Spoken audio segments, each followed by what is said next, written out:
Hello. Welcome to the Bartelby Project 2013. This year, I am going to address some common questions and concerns I have received.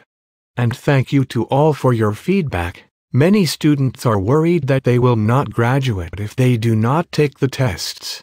This is false. All you need to do is write a note to the district office for your school saying that you do not want your child tested. Then sign it and give it to the office. That is all they need.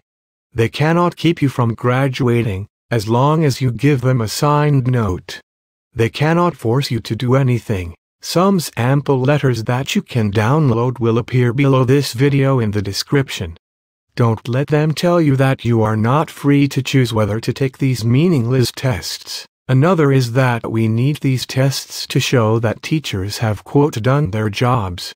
Look, these tests have only been around for 10 years.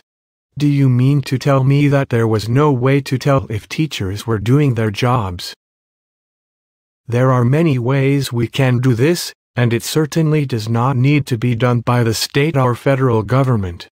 Besides, many administrators and teachers have cheated time and again on these tests. I have links in the description for this as well. I am not trying to keep kids from being successful.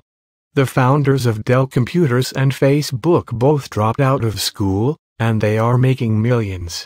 School is what keeps you from being successful, because it tries to convince you that all you need to do is sit down, shut up, and regurgitate information to be successful.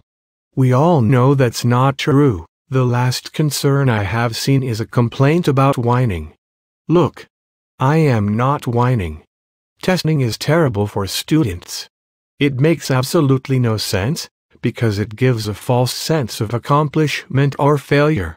Students who do well on these tests are more like circus dogs. And we all know there is no way all kids can be, quote, proficient in everything. It is mathematically impossible that everyone should be above average. Do not listen to the threats. Stand up for freedom. You can opt out of this and still graduate. Teachers and administrators do not tell you that, because they know that everybody would opt out, not because they are tests, but because they are meaningless. No employer ever asks for these scores. Nobody is whining here. Just standing up for their rights. Standards are being changed to the so-called Common Core anyway, so even schools are going to ignore these test results. So tell them I would prefer not to take your test. Thank you.